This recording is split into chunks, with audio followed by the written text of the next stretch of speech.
Assalamualaikum warahmatullahi wabarakatuh. Alhamdulillahi rabbil alamin. Wassalatu wassalamu ala ashrafil anbiya'i wal mursalin. Nabiyyina Muhammadin wa ala alihi wa ashabihi ajma'in, amma ba'd.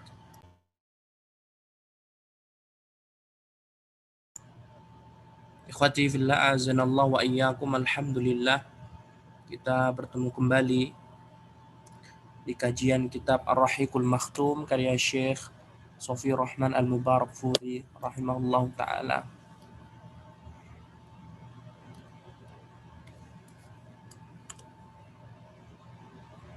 Dan ikhwati fillah azanallahu wa iyyakum, kita sudah menyelesaikan pembahasan yang lumayan panjang berkaitan tentang perang Khandaq atau perang Ahzab, kemudian disusul perang Bani Quraidah, dan kita akan membahas berkaitan tentang aktivitas militer setelah perang ini berakhir.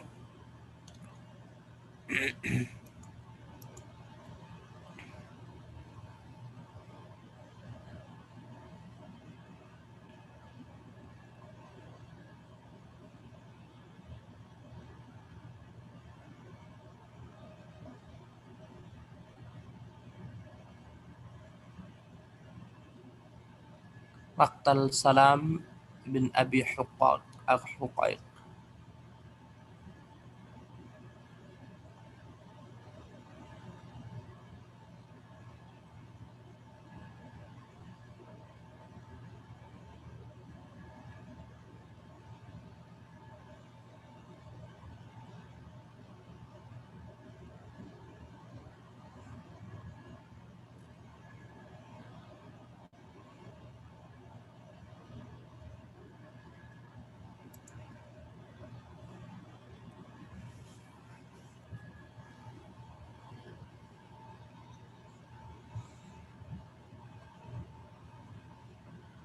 Aktivitas militer setelah perang ini berakhir.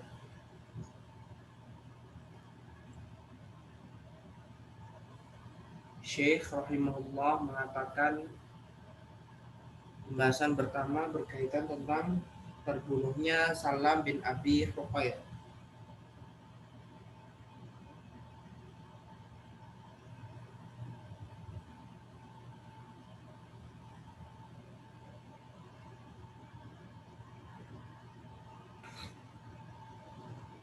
Terbunuhnya Salam bin Abi Huqaiq. Salam bin Abi Huqaiq yang berjuluk Abu Rafi' adalah salah seorang gedengak kriminal kaum Yahudi yang menggalang pasukan gabungan untuk melawan kaum muslimin dan membantu mereka dengan perbekalan dan harta yang sangat banyak.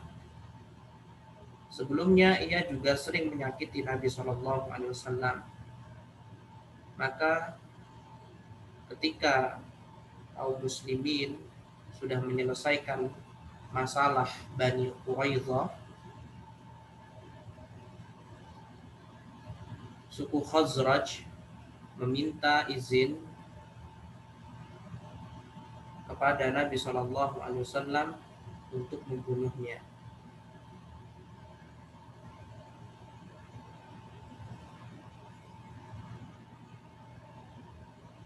Suku Khazraj ingin membunuh Abu Rafi' Salam bin Abi Huqaiq karena Ka'ab bin Ashraf terbunuh di tangan orang-orang dari Bani Aus. Muhammad bin Maslamah dari Bani Aus. Maka dari itu orang-orang Khazraj juga ingin meraih keutamaan sebagaimana yang telah diraih mereka orang-orang Aus. Karenanya mereka segera meminta izin kepada Nabi untuk membunuh Abu Rafi' Salam bin Abi Huqaiq. Dan Rasulullah SAW pun memberi izin kepada mereka untuk membunuhnya.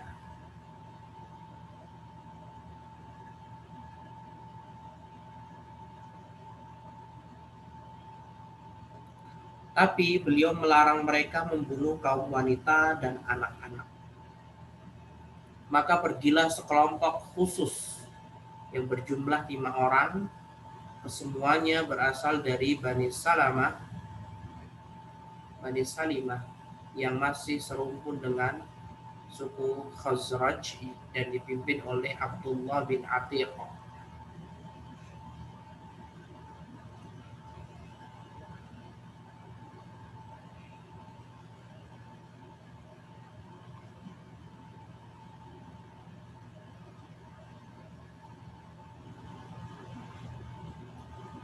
Pasukan ini bergerak menuju Khaybar. Khaybar ini utaranya Madinah.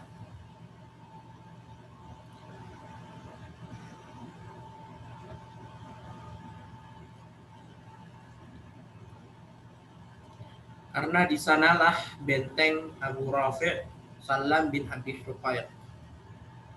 Ketika mereka sudah mendekati dari benteng itu, sementara matahari sudah tenggelam dan orang-orang pun pulang dengan ternak-ternak mereka, Abdullah bin Atiq berkata kepada teman-temannya, "Tetaplah di tempat kalian, karena aku akan pergi dan mencoba menipu penjaga pintu.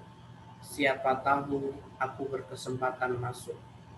Maka bergeraklah dia mendekati pintu. Kemudian menutupi kepalanya dengan bajunya seakan-akan sedang buat hajat, ingin buang hajatnya. Abdullah bin Atiq ini dia mendekati pintu, kemudian menutupi kepalanya dengan bajunya seakan-akan sedang buang hajat.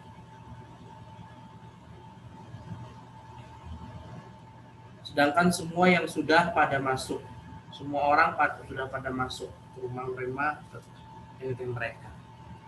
Maka si penjaga pintu menyerunya, "Wahai Abdullah, jika kamu ingin masuk ke dalam, maka cepatlah masuk. Karena aku akan menutup pintu gerbang bentengnya." Abdullah bin Atiq berkata, "Maka aku segera masuk dan bersembunyi." Aku segera masuk dan bersembunyi, kata Abdullah bin Atiq.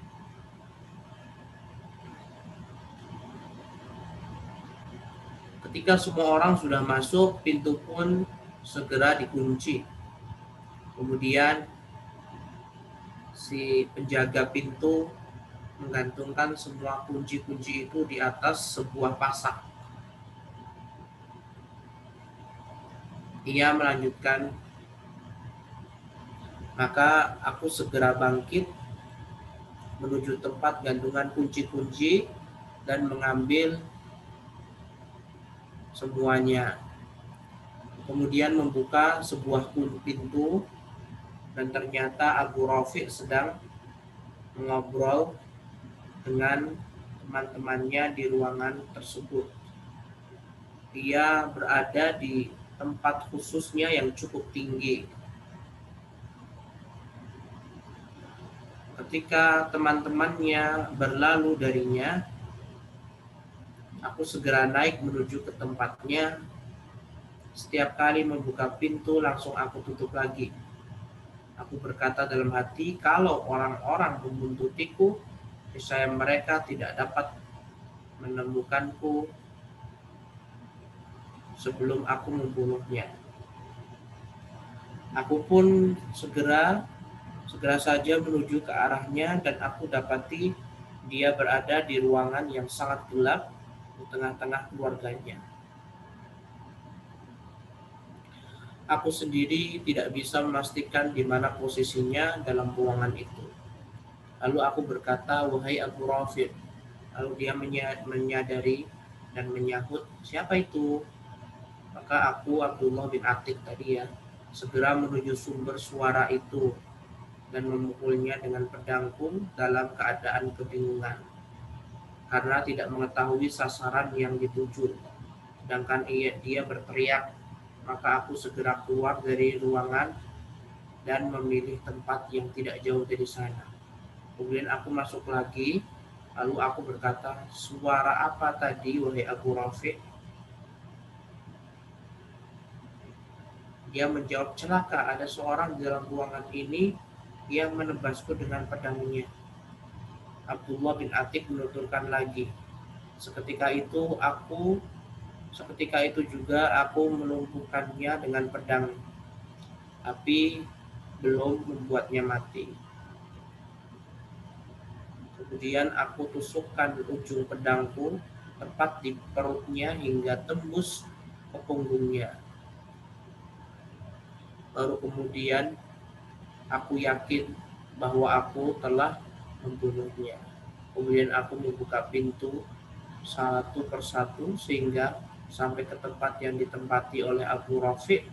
Maka aku letakkan kakiku di tempat itu.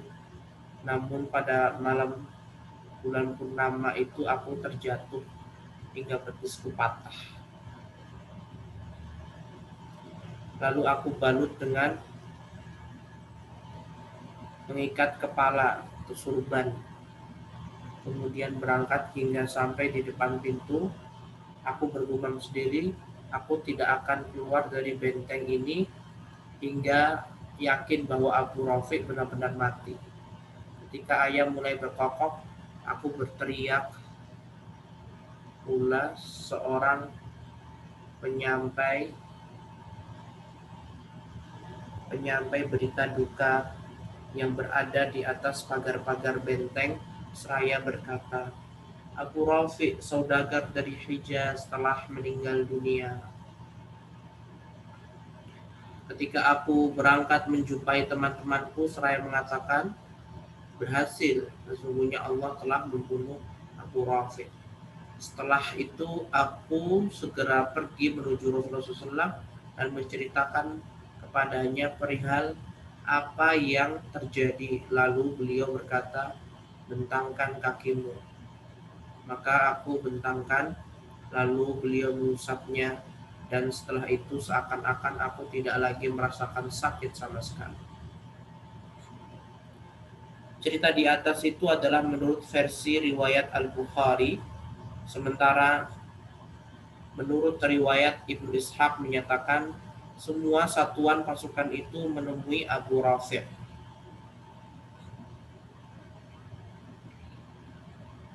Lalu bersama-sama membunuhnya, sedangkan yang memukulnya dengan pedang sampai ia tewas adalah Abdullah bin Unais. Dalam riwayat itu disebutkan juga ketika mereka membunuhnya pada malam itu dan betis Abdullah bin Atik patah sehingga dia digotong beramai-ramai. Mereka menggotongnya dan mendatangi salah satu sumber air mereka. Mereka pun masuk sementara orang-orang Yahudi langsung menyalakan api dan mencari-cari di setiap sudut ruangan hingga putus asa. Lalu kembali ke tempat pemimpin mereka, diberitakan juga ketika orang-orang itu kembali pulang, mereka menggotong Abdullah bin Atik hingga menghadap kembali kepada Rasulullah SAW. Pengiriman pasukan khusus ini terjadi pada bulan Dzulqa'dah dan pada bulan Dzulhijjah pada tahun ke-5 Hijriah. Setelah perang Bani Quraidah ya, ketika Rasulullah SAW telah membereskan masalah Khandaq dan Quraidah, beliau mulai mengirimkan beberapa ekspedisi pasukan untuk memberi pelajaran kepada suku-suku dan orang-orang Arab Badui yang belum juga berhenti untuk merongrong keamanan dan ketentraman kecuali dengan cara kekuatan.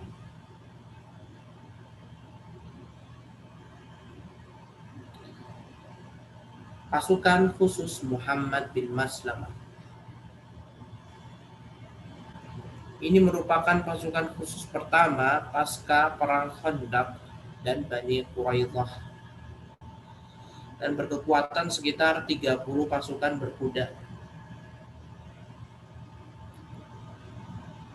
Maka bergeraklah pasukan ini menuju Al-Qarta. yang berada di pinggiran Dariyah, tempat pemukiman Bani Bakar yang masih termasuk wilayah Najd.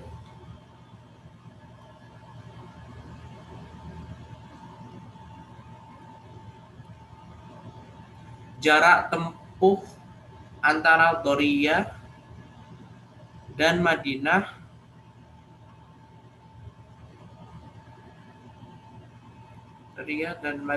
merupakan waktu perjalanan 7 hari.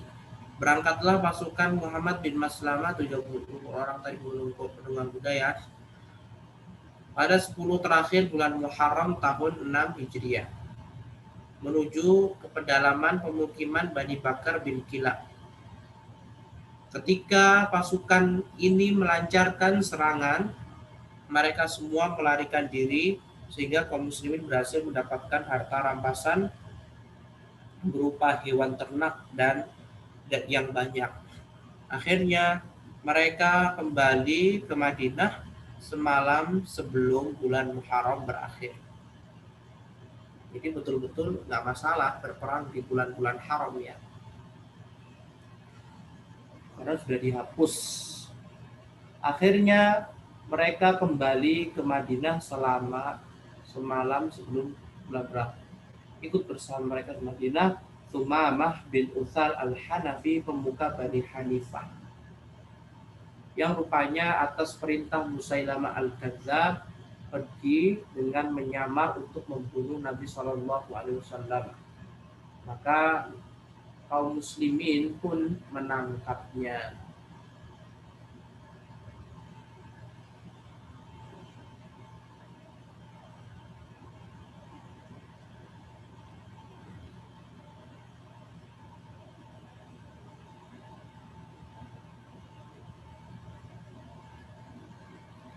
Mereka membawanya dan mengikatnya di salah satu tiang Masjid Nabawi. Lalu Nabi menghampirinya dan berkata, "Apa maumu, wahai Sumamah?" Dia menjawab, "Aku baik-baik saja." Wahai Muhammad, jika kamu ingin membunuh, maka kamu membunuh orang yang berhak dibunuh. Lalu Nabi menghampirinya. Mereka membawanya, Sumamah bin Utsal tadi ya, dan mengikatnya di salah satu tiang Masjid Nabawi.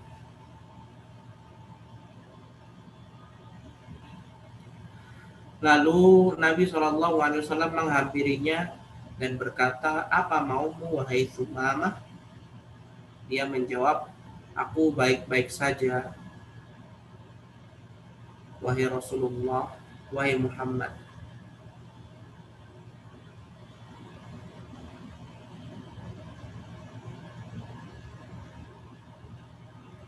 Jika kamu ingin membunuh, maka kamu membunuh orang yang berhak dibunuh.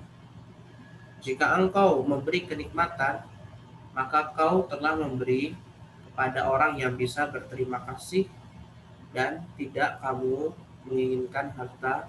Dan jika kamu menginginkan harta benda, maka mintalah berapa yang kau inginkan, pasti akan diberi.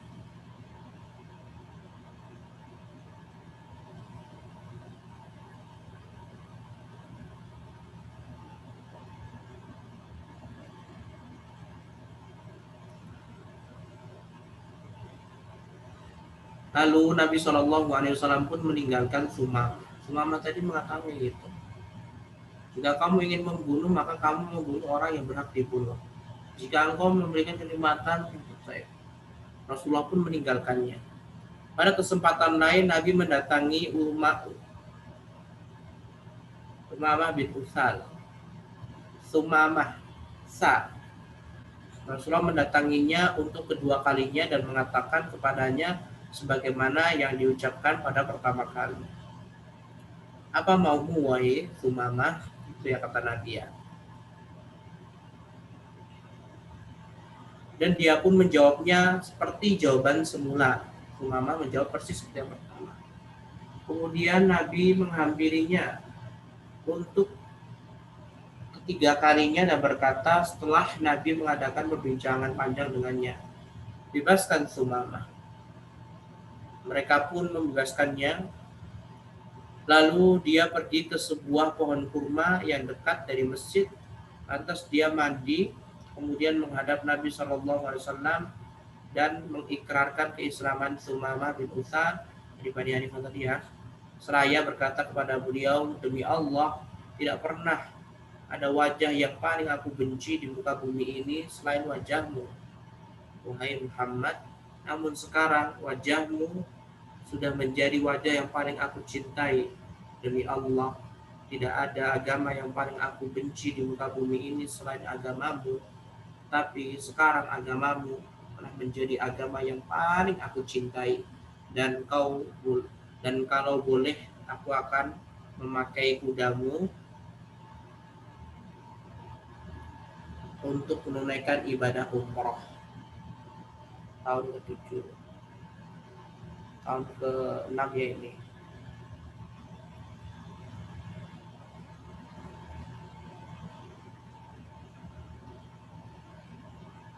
Maka Nabi SAW membolehkannya, lalu memerintahkannya untuk menunaikan ibadah umroh. Dan ketika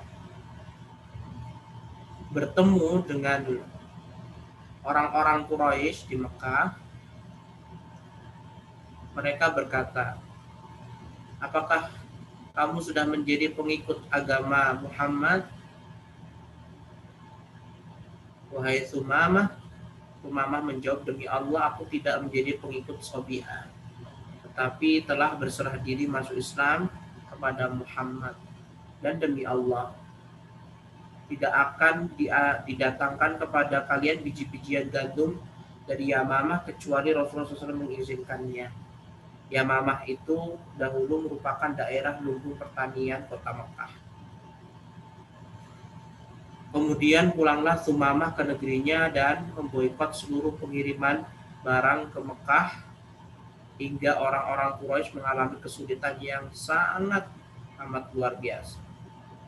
Akhirnya mereka mengirimkan pesan kepada Rasulullah, memintanya melalui hubungan rahim mereka agar mengirimkan pesan kepada Sumamah bin Utsal untuk membiarkan mereka mengimpor makanan. Maka Rasulullah melakukan hal tersebut.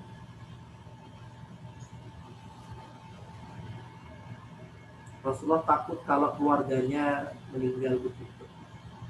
Akhirnya dikirimkan gandum melalui Sumamah bin Utsal. Kemudian yang berikutnya berkaitan tentang perang Bani Lahyan. Perang Bani Lahyan.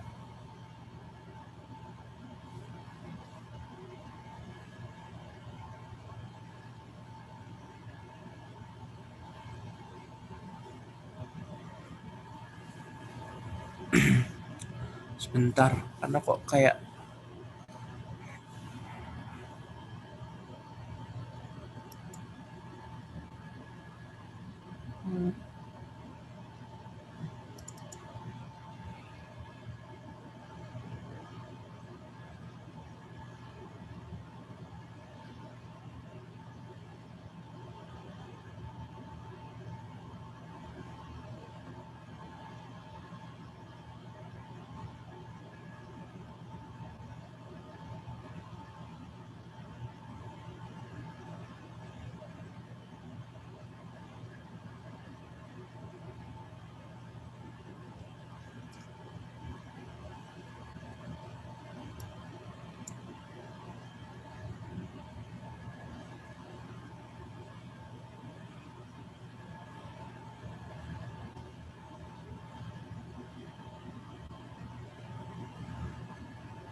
Bani Lahyan.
Perang Bani Lahyan tahun ke-6. Jadi kita udah masuk ke tahun ke-6 ya. Perang Bani Lahyan. Bani Lahyan, Lihyan ya di kasroh, adalah orang-orang yang telah berbuat licik terhadap 10 orang sahabat Rasulullah SAW pada tragedi Ar-Raji dan menyebabkan kematian mereka. Bani Lahyan adalah orang-orang yang telah berbuat licik terhadap 10 orang sahabat Rasulullah SAW pada tragedi Ar-Raji, bukan Bir Ma'unah tapi Ar-Raji, yang menyebabkan kematian 10 orang sahabat. Akan tetapi karena daerah mereka masuk ke wilayah Hijaz dan perbatasan langsung dengan Mekah, sedangkan pertentangan yang begitu sengit sedang berlangsung antara orang Islam dan orang-orang Quraisy serta suku-suku Arab Badui, maka Nabi SAW tidak melihat perlu memasuki wilayah-wilayah tersebut.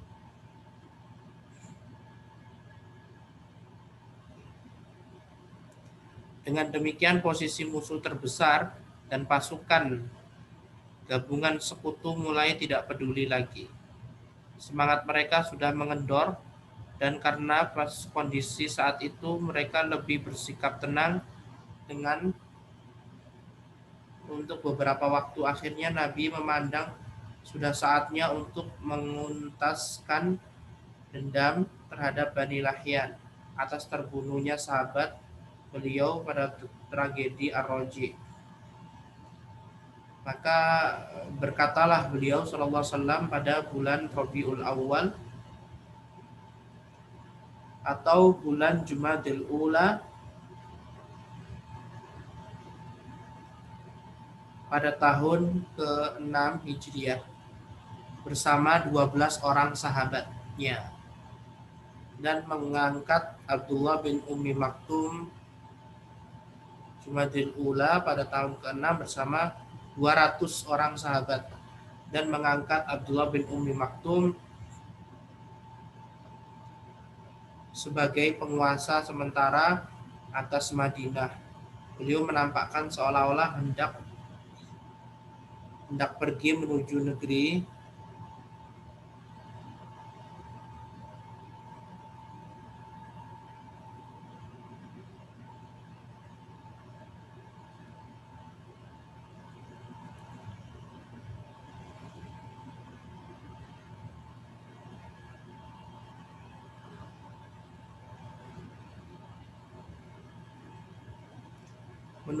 menuju negeri Syam, lalu bergerak cepat hingga sampai di pedalaman Warron, sebuah lembah yang terletak antara Ajem dan Asfan. Di sanalah para sahabat beliau dulu dibunuh. Lalu Nabi mendoakan mereka semua agar dirahmati Allah. Kabar tentang pasukan itu akhirnya terdengar oleh Bani Lahyan. Maka larilah mereka ke puncak-puncak perbukitan sehingga Nabi tidak berhasil menangkap salah seorang di antara mereka. Beliau akhirnya bermalam di sana selama 2 hari seraya mengirimkan beberapa pasukan khusus namun tetap tidak berhasil menangkap mereka. Akhirnya mereka bergerak ke arah beliau, bergerak ke arah Asfan, lalu mengutus 10 orang pasukan berkuda ke kuda ke Qura Al-Ghamim, sebuah tempat yang berjarak 64 km dari Mekah, untuk mencari informasi tentang Quraisy. Baru kemudian mereka kembali ke Madinah. Keberadaan beliau di luar Madinah berlangsung selama 14 hari.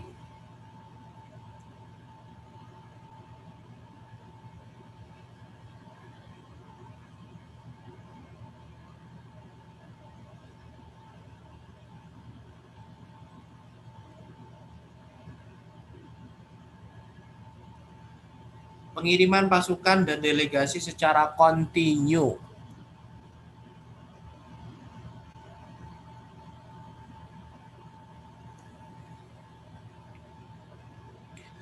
Kemudian Nabi SAW mengirimkan delegasi dan pasukan khusus secara terus-menerus, dan inilah gambaran mini tentang semua utusan.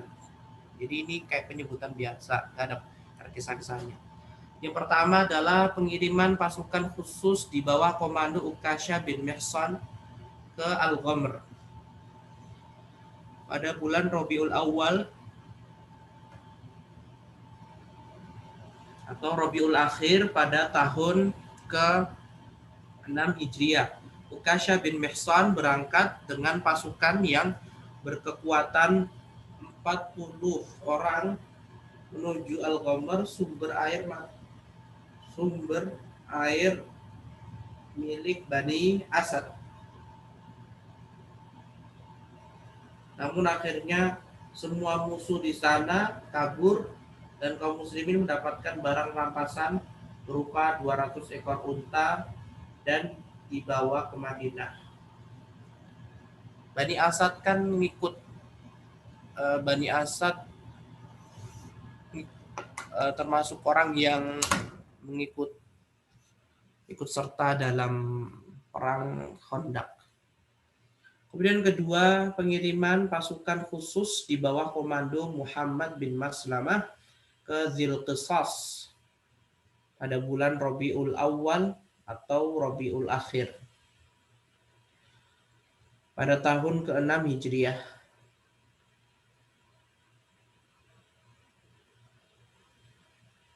Muhammad bin Maslamah berangkat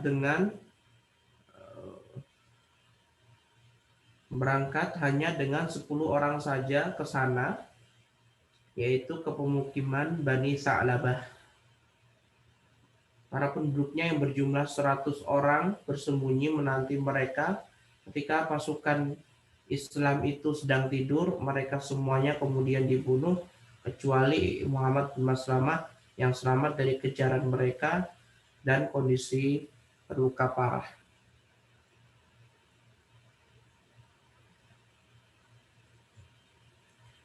Tiga, pengiriman pasukan khusus di bawah komando Abu Ubaidah Amir bin Al-Jarrah ke Dzulqisas pada bulan Rabiul Akhir tahun ke-6 Hijriah.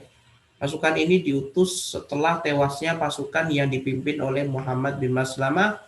Dia berangkat dengan pasukan yang berjumlah sekitar 40 orang menuju ke tempat di mana tewasnya mereka.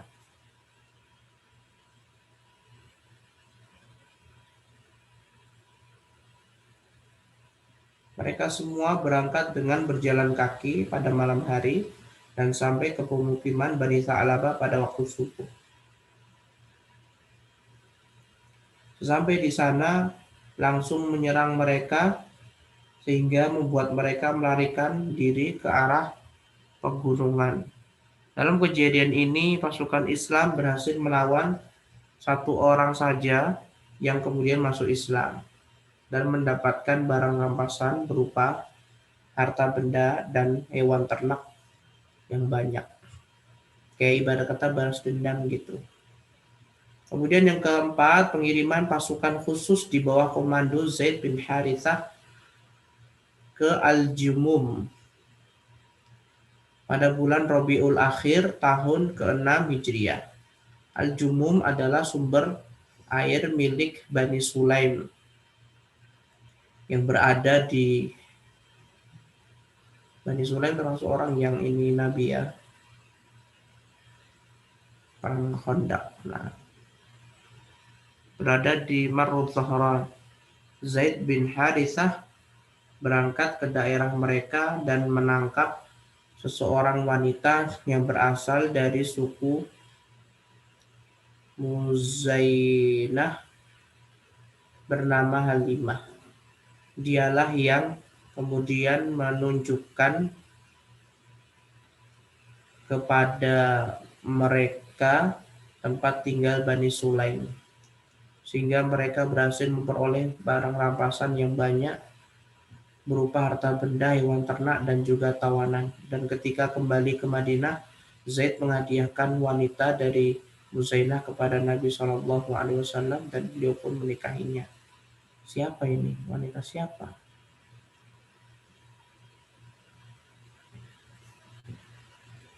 Nomor 5. Pengiriman pasukan khusus di bawah komando Zaid bin Harithah lagi ke daerah Al-Ais pada bulan Jumadil Ula tahun ke-6 Hijriah dengan membawa pasukan berjumlah 170 pasukan berkuda.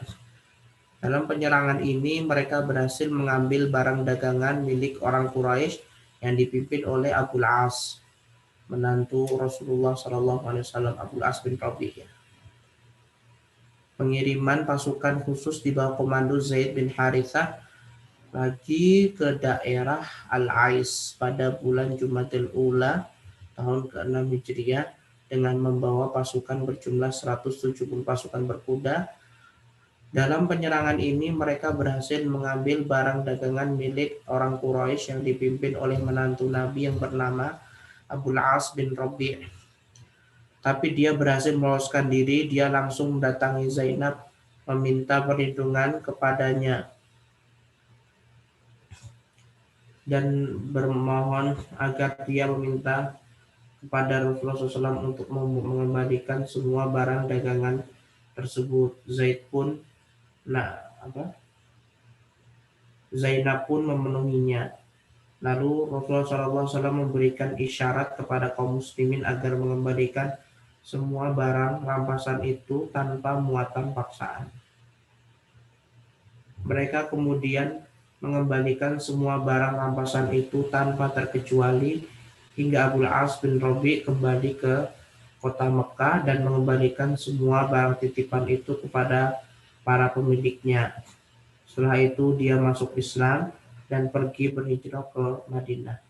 Masya Allah ya, Rasulullah menantunya. Lalu Nabi SAW mengembalikan Zainab kepada Abul As bin Rabi' berdasarkan pernikahan semula. Setelah berpisah lebih dari 3 tahun. Karena perang Badar ya. Perang Badar kan 2, 3, 4, 5, 6. Lebih dari 3 tahun. Nah, karena Zainab hijrah ketika perang Badar. Kemudian nikah lagi. Tapi para ulama berselisih ya, apakah pernikahan Zainab dengan Abul As bin Rabi' ini dengan akad baru apakah lama? Sebagaimana yang diterangkan dalam hadis sahih. Bahwa Nabi SAW menyerahkannya berdasarkan pada pernikahan yang dulu, berarti nggak ada akad nikah. Karena ayat yang mengharamkan pernikahan antara muslimah dengan orang kafir belum turun pada saat itu. Sementara hadis yang menerangkan bahwa Nabi SAW menyerahkan kepada Abul As bin Rabi' berdasarkan pernikahan yang baru dan setelah keduanya berpisah selama 6 tahun, ini adalah tidak benar secara substansial makna. Kemudian secara sanad juga tidak sahih. Dan yang mengherankan adalah bahwa orang-orang yang berpegang pada hadis yang lemah ini mengatakan bahwa Abul As bin Rabi' masuk Islam di akhir-akhir tahun ke-6 ke-8 Hijriah menjelang penaklukan Mekah. Kemudian terjadi kontradiksi antara pendapat mereka sendiri yang mengatakan bahwa Zainab meninggal pada awal tahun ke-8, dan kami telah memberikan beberapa detail dalam komentar kami terhadap buku Bulughul Maram. Musa bin Uqbah berpendapat bahwa peristiwa ini terjadi pada tahun 7 Hijriah berdasarkan pendapat Abu Basir dan teman-temannya. Akan tetapi semua itu tidak sesuai dengan hadis-hadis yang sahih maupun yang lemah.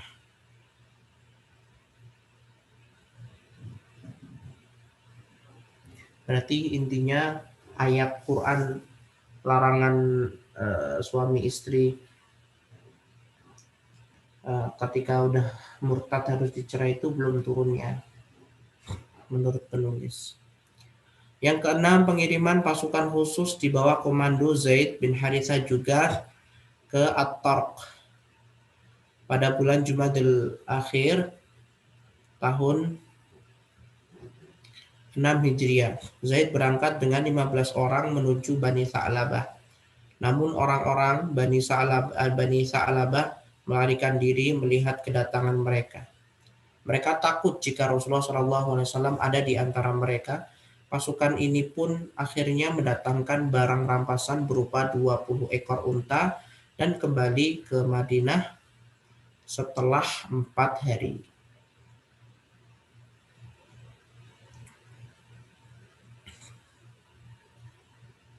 Pengiriman pasukan khusus di bawah komando Zaid juga menuju lembah Wadil Qura pada bulan Rajab tahun 6 Hijriah.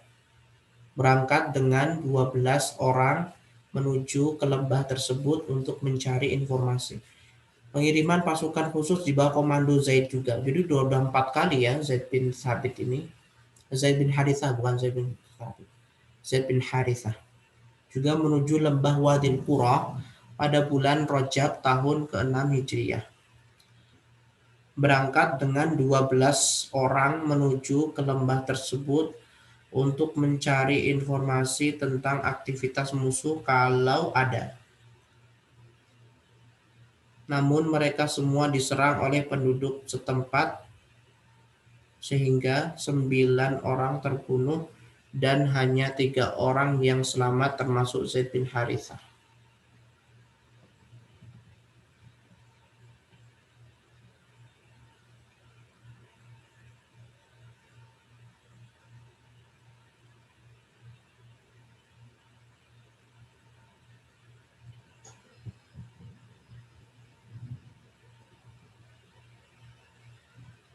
Zaid bin Harithah 4.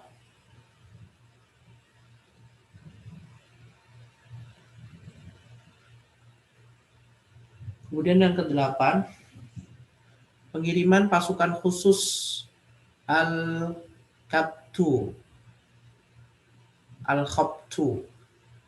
Disebutkan bahwa pengiriman pasukan khusus ini terjadi pada bulan Rajab tahun ke-8 Hijriah. Akan tetapi konteksnya menunjukkan ia terjadi sebelum perjanjian Hudaybiyah. Jabir berkata, Rasulullah SAW mengutus kami sebanyak 300 pasukan berkuda yang dipimpin oleh Abu Ubaidah bin Jarrah. Rasulullah SAW mengutus kami sebanyak, Jabir berkata, Rasulullah mengutus kami sebanyak 300 pasukan berkuda yang dipimpin oleh Abu Ubaidah Amir bin Al-Jarrah untuk mengintai kafilah dagang Quraisy. Dalam pengintaian ini, kami mengalami kelaparan yang sangat hebat karena bekal telah habis sehingga kami terpaksa makan dedaunan yang jatuh dari pohon. Maka pasukan ini diberi nama pasukan Al-Khabtu.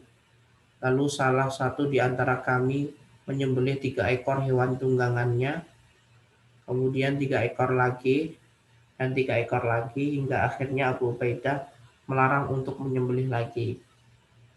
Kemudian tiba-tiba seekor ikan besar yang disebut anbar, ikan paus, terdampar dari dasar laut itu.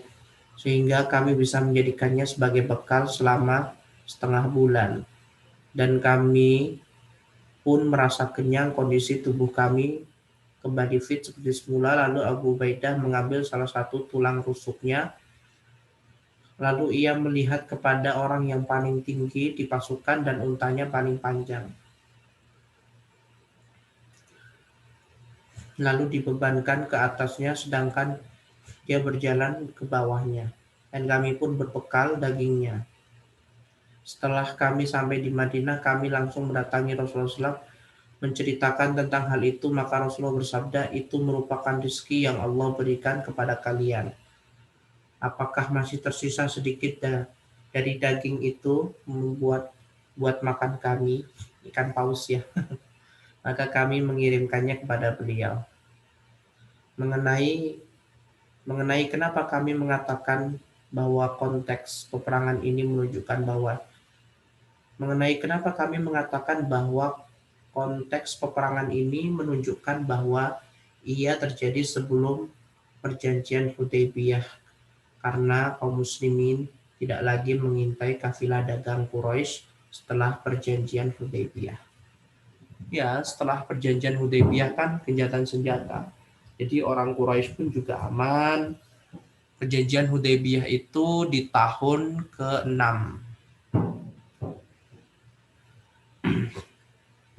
Jadi cuma 6 tahun doang.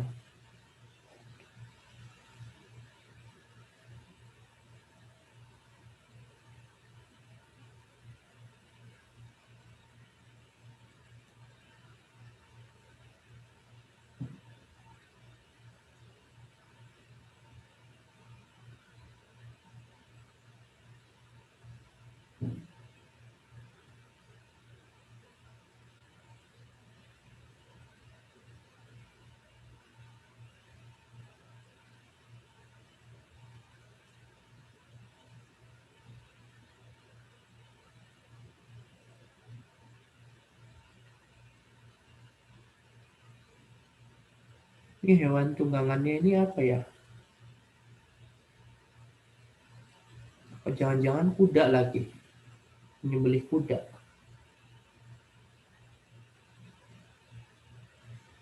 Menyembelih 3 ekor hewan tunggangannya. Kemudian 3 ekor lagi. Dan 3 ekor lagi. Ini udah selesai ya ikhwah. Ada pertemuan akan datang, insya Allah kita akan membahas tentang perang Bani Mustalik. Bani Mustalik itu ternyata diperselisihkan para ulama. Ada yang mengatakan di tahun ke berapa? Tahun ke di tahun kelima, ada yang mengatakan tahun ke-6. Tapi di tempatnya Syekh Musa bin Rashid Al-Azimi tahun ke-6. Tahun kelima. Kalau di sini tahun ke-6.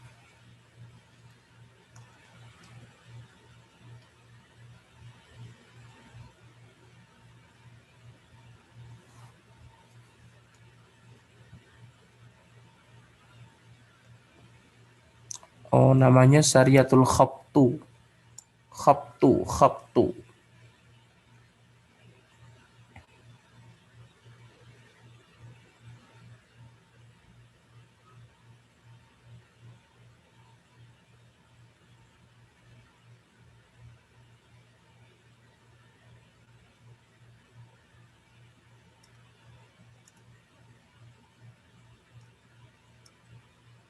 Tapi ini Jazair kok hewan tunggangannya.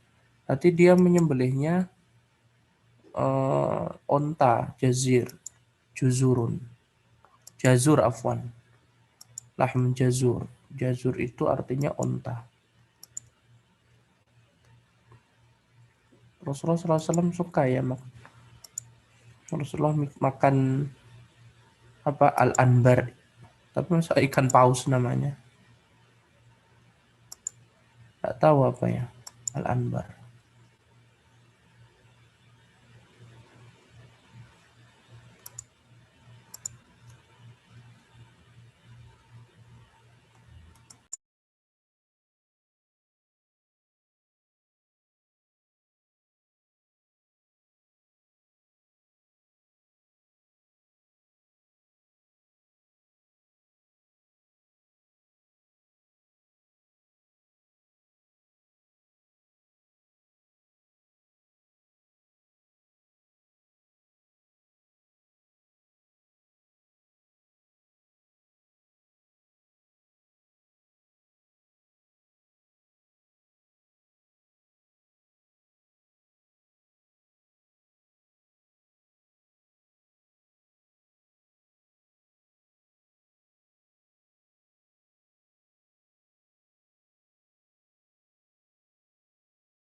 Taib khalas ikhwah wallahu ta'ala a'lamu billahi taufiq wa sallallahu wa sallam ala nabiyyina Muhammad wa ala alihi wa sahbihi wa sallama tasliman katsira.